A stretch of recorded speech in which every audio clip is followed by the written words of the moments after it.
Hey guys, happy Thursday. Welcome to another episode of TMI with Maiekayla. And you guys, we have a special guest here in the house today. Can we give it up for gospel singer RONALD King? Hi.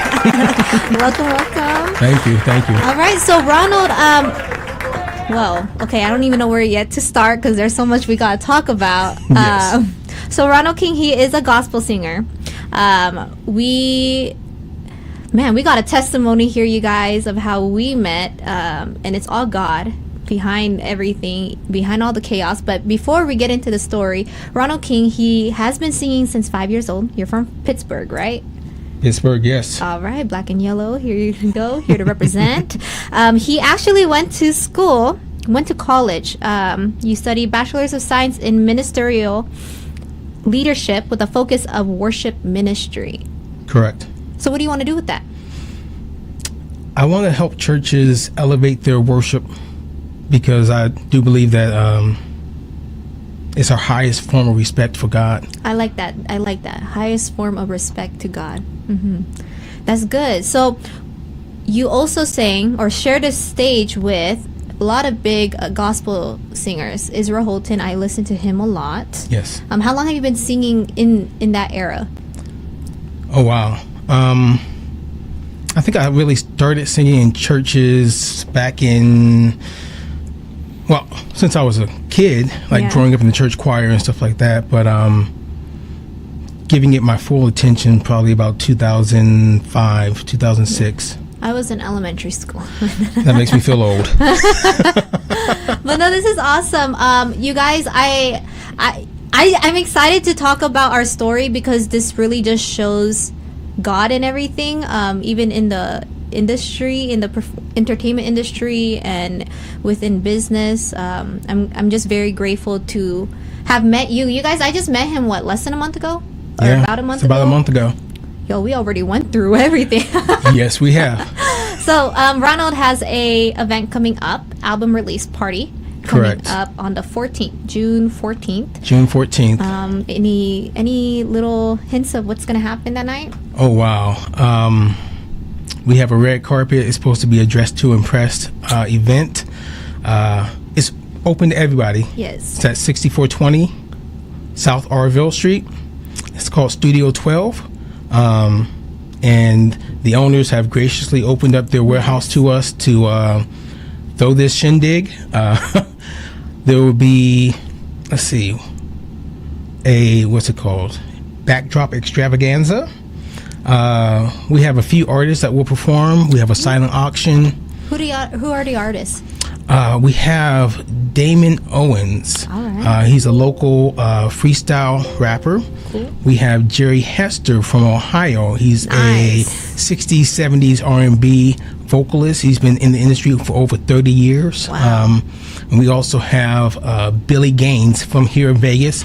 And he is a rapper as well. Awesome. So I remember when we were talking about this event, we are not just catering the church people. We are catering to unbelievers as well, right? everyone is welcome.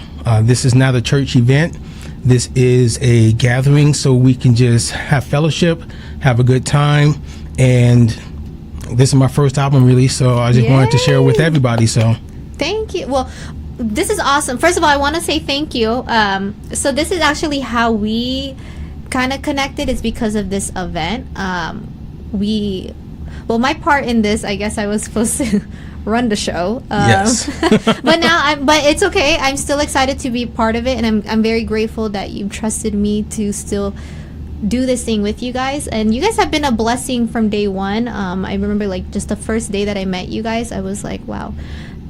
You and the owner, I wish the owner was here, but she's not. But make sure you guys check out Studio 12 when they are open. She's doing interior design, and might be hosting some events. Yeah. So you guys, I already felt it from the jump that you guys were very pure-hearted in everything you guys did. And I'm not one to trust people quickly, but I'm very observant, okay? And Yes. I'm very grateful for you guys. So I'm gonna jump into the story of how we all were. Oh, he breathed heavy. Let's go. You guys heard that? He breathed heavy. Really quick, you guys. He also talk just really quick about your platform. You were also on BET. Yeah, I was right? on the Bobby Jones Gospel Explosion show with a group called Half Mile Home. So we got to perform there. That was a exciting time. Exciting times. How was that? How was the experience? The experience, it was a once in a lifetime situation. There was a lot of heavy hitter names that were there. So I was grateful for the opportunity. Did you ever feel pressure? Yes, always. There's always a pressure to perform. At that point in time, I don't know how seriously I took it because I was just doing it to sing. Yeah. But after going to school, getting my degree, understanding what worship does and how it can change the atmosphere and affect people's life, I take my singing a little bit more serious now. So I love that. And then also, you were talking about worship is our form of respect to God. Yes. So I used to actually be a worship leader. That was my first ministry. Awesome. I had actually my testimony with worship leading. Oh yeah, y'all, I got a testimony about worship leading. Let me tell you. So my first ministry was actually dance, like the tambourines and the flags. Let me tell you, I'm not a dancer. Okay, I am not a dancer. You tell me 1, 2, 3, I don't know. I'm on a different number. My foot is somewhere over here. I cannot dance. But during that time, nobody knew I could sing. I didn't know I could have sang either. And that sounds weird because it's not like you know how to sing, you just sing, right? But what happened was a lot of people, when they started hearing me sing, they were saying like, oh, it's her calling, or it's like a gift, like you should use it. Okay. You're supposed to be worship leading. But I don't believe in that type of idea, like just because everybody else sees that you're talented, all of a sudden that means it's a calling. Because there are people who were not talented in something, but God called them to pursue that calling. You get what I'm saying? Yeah. Like there were people that I witnessed where they didn't know how to speak in public and they had like a speaking disability, but God used that challenge and they ended up being a speaker and they ended up being a pastor. You know what I'm saying? So that's why I don't really like affiliating, the talents that everybody else sees in me, that means that there's a calling that the Spirit's leading me to do. But this is where my testimony came in, is because there is this girl I was doing jiu-jitsu with, and she has a prophetic gift. So anyways, I was praying in secret about like, okay, God, if it's your will for me to be a worship leader, show me, right? Yeah. So anyways, what happened was I go to our jiu-jitsu class. She never did this, okay? But she started telling me, Maiekayla, lead worship. I was like, Jesus, the way that you just want to tell me stuff. Confirmation. Yeah, and then after that, I was scared, to be honest. But after that, so the church leader, because he was the one, the youth, it was a music ministry leader. He's the one who approached me, but I was still covering it in prayer. And then she did that, and then I end up accidentally seeing him at a party, and he tells me, Maiekayla, I've been asking, like, do you want to take on this? And then just the fact that this happened with the jiu-jitsu instructor, and then he tells me, I was like, okay, this is my answer to go and do worship. And anyways, I worship led twice during that time, and every single time there was they did a ministerial call, and they usually don't do a ministerial call during worship. So I knew that God was doing something. That was my confirmation. And this is what I learned as not even just being a worship leader. Even if you take positions away, one thing when it comes to worship, and this is where I see a lot of churches may have been drifted or be misled. Sometimes we cater to our feelings a lot, and we cater to our emotions. We cater to our old hurt, and we're not even focusing on worship. Worship is your gift to God. It is, like you said, your form of respect to God. So I feel like that's something that we forgot. Like, you could say goodly, godly stuff in your music, but is that even magnifying him? Is that even giving him the attention? So I think that's awesome. I love the way that you described it. How did you get into worship? What's your story? That's a testimony of itself. My mom was a choir director growing up, and I was privileged to be a youth, but be in I think it was like the teen choir. We got to tour and do all that kind of good stuff around Ohio, Pennsylvania, the East Coast. And then I think I was 14 years old, and our church said they were going to Africa, Uganda, Africa. And I told my mom, I was like, I feel like God is calling me to go to Africa. She kept saying no. But I really felt that God was calling me to go to Africa. So my mom said, well, your dad got to go with you. Oh. My dad doesn't like to leave the country at all. But he agreed. Wow. So we go to Africa. I'll go into the story. So we get to Africa. As a 14-year-old boy, I was telling everyone on the plane ride over 35 hours, when I get to Africa, I'm going to find a snake and put it in your bed. What? Yeah, I told everybody that. I was 14. I didn't know. I'm going to find a snake. I'm going to put it in your bed. That's what I told them. So we get there, and there's a compound that hadn't been used for about 2 months. So they had left the doors open to air it out. We get there. There's 2 bathrooms, probably 2 feet by 4 feet long. It was small bathrooms. I could touch both sides. Wow. At the age of 14, I could touch both walls. Wow. And then it was about 4 feet long. So the missionary guy goes in before us. He takes a shower. There's another bathroom right next to it. Somebody else takes a shower there. He comes out. I go in. I take a shower. I'm in there taking a shower. Snake falls off the ledge onto the toilet. I hear a thump. Oh, no. I look out. It's a cobra snake sitting up with his hood open. Oh my gosh. I start screaming like a 12-year-old girl. Oh, a 12-year-old girl. Yeah, so you're not even 14. Yeah, I'm not even 14. I'm 12. It's high pitched. It's really up there. They thought I was trying to pull another prank. Talking about there's a snake in the bathroom, After about 2 minutes, the missionary opens the door. He goes, Ron, that's your belt on the ground. Ooh. Because my clothes were on the ground. I said, no, look behind the door. He looks behind the door, and fun fact, snakes can crawl walls. I'm like, you guys, I'm like scraping into my arms right now.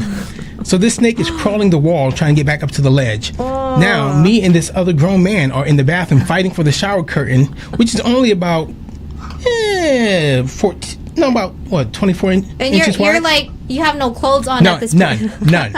None. Fighting for a shower curtain. I won at the age of 14. I wasn't, no. So the gardener comes in and beats the snake. Oh, wow. Kills the snake. They measure it 5 foot long. They're like, you want to make a belt? I said, no. So that night, it was just a restless night. And my pastor gives me a scripture. He says, you will trample upon the adder, the snake and the cobra, will not bring harm to you. Amen. And then fast forward, that was the first day. I think the second to last day, we went drag fishing on the Nile River. And I caught a 5 foot 85 pound Nile bass fish. And it fed the village for 2 weeks. So, these things happened, and I was like, okay, you guys giving me, I'll make you fishers of men. You would tread all nice biblical scriptures. So I'm sitting there and I'm just pacing back and forth. And I was in the boys' choir growing up, and they taught us a song in Swahili. And I did not know that they spoke Swahili. So I'm just sitting over there by myself, just walking back and forth at the age of 14, and I'm singing, Sia hamba kukaneni kweko, Sia hamba kukaneni kweko. And a villager looks at me, a little girl, she goes, Sia hamba? And I was like, yeah. What does it mean?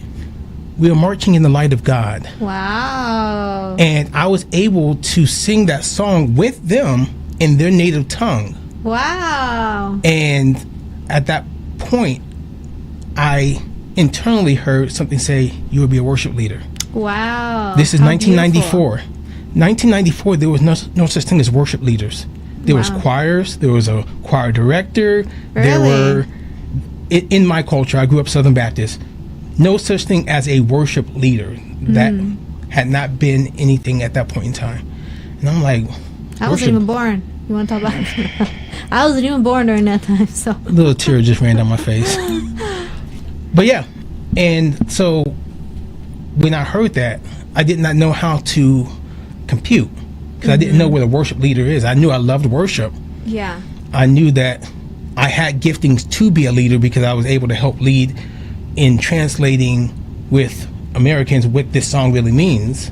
And they sang it in their Swahili as well, so they knew what it meant. That's so beautiful. So fast did you forward, even know what it meant yet, or no? You were just singing it. No, I knew the song. I knew the translation and everything. Wow. Because when we were taught the song, we were taught the translation as well. So I have a question, because you never thought about worship leading, right? no. How did you come about worship leading then in a church that didn't do worship leading? It was all choirs. What did you do? Did the church, because Nothing. there are churches as many, okay, this is what I'm learning too. And when people say that they're Christians, that doesn't mean that you guys are all on the same page, because there's so many different rounds of Christianity. As much as people want to be like, oh, there's only one God that we serve, you got to really understand what God they're serving. So because there are churches where they have a specific culture where they don't believe, I don't know, maybe some people could be like, oh, well, you don't believe in a worship leading, we should worship together, or something like that. So how did you come about it? Was it something that was frowned upon in your church? Growing up, I did not step into that role until later on in life. Oh, okay. That's the thing. Like, how long?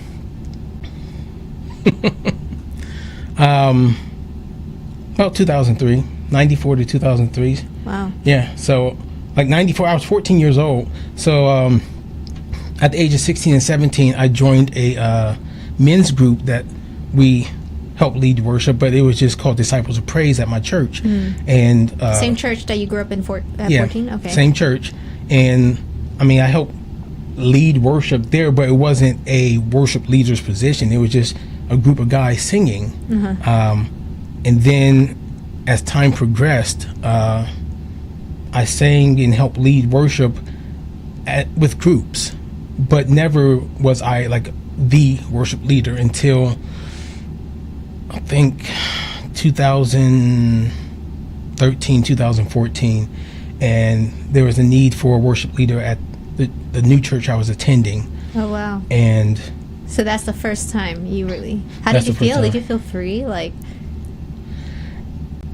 it took time to acclimate because I didn't know what to do. I know I loved worship, and I got criticized a lot because I worship the way I worship when I'm at home, which means if I have my hands in my pocket just pacing back and forth, that's how I worship. And so when I was on stage in front of the congregation, they wanted me to do everything that was not natural to my worship. I got you. So I would pace, and I would have my hand in my pocket. And they were like, you trying to be too cool? No, I wasn't trying to be too cool. This is what I practice at home. This is how I worship. And if I'm going to give God my undivided worship, I have to be comfortable. And in front of people, I'm not comfortable because I'm kind of a big guy. So appearance is a lot, especially at church. I went through church hurt. I was at a church of probably about 5,000, and I did not fit the aesthetic. So they loved my voice, so they put me in the back room so I could sing, and it would broadcast over the worship service. And people were like, we can hear you, but you weren't on stage. Why did you do that? Because I did not fit the aesthetic. I was too big. I did not jump. Oh, for real? They really? Oh. Yes. I thought, oh. No. I did not fit the aesthetic. So they put me in the back room. And a lot of my, I guess, that hurt my identity because, you know, I'm good enough to vocally sing for you. But you're telling people that look like me or... can be seen to worship? That you can't be seen. Yeah. But we wanted to use your voice. So that was a Hold up. You know what? Okay, well, I don't know anything about slavery, but hold on, because this sounds like a story back then where, like, they used to have, like, colored people be doing all the work in the back. Yo, this sounds like it's something else. Oh, wow, okay. Yeah, it was a growing experience, but then I had to find my identity in who I was. And so I told people, I was like, I serve a big God, and if I'm supposed to be made in his image, I'm going to step out into that. You so want to enjoy this image. Yes, exactly. So, oh, wow. Yeah. I'm surprised that that's even something that happened. Okay, so I was telling you the other day that I was at my pastor's house, right? Yes. And wow, it's so crazy. Really, you really need to have a strong faith in God, and you need to really take your relationship with God seriously, because you can't always depend on the church and the leaders to always do what's right. And I feel like that's the spiritual maturity part, and the discipline part. Because let's say if you were not a man of God and you were still a new believer, like I feel that would be something that would totally take you away from God completely. Like, so that I want to talk about this really quick. It's just crazy because this was a conversation I was having the other day with our leaders, is that if I was, because there's certain stuff that has happened in my personal life, and then some of the church leaders has been like family to me as well, where there were certain situations that I trusted certain leaders with, and they didn't respond the way I was hoping for as a leader. I think they responded more on their flesh. And the thing is, if I'm grateful that I have God already, so I understand I can't be like taken down by that. But I also know that people are people, so whether you're a leader or not, it doesn't matter. Like, we're all people, and God's working on all of us. But yeah, it's so important to take your personal walk with God seriously, because you can't depend on other people even if they have a position. So true. All right, you guys, this was an awesome talk. Yes. Thank you, Ron, for being here and sharing your testimonies and stories.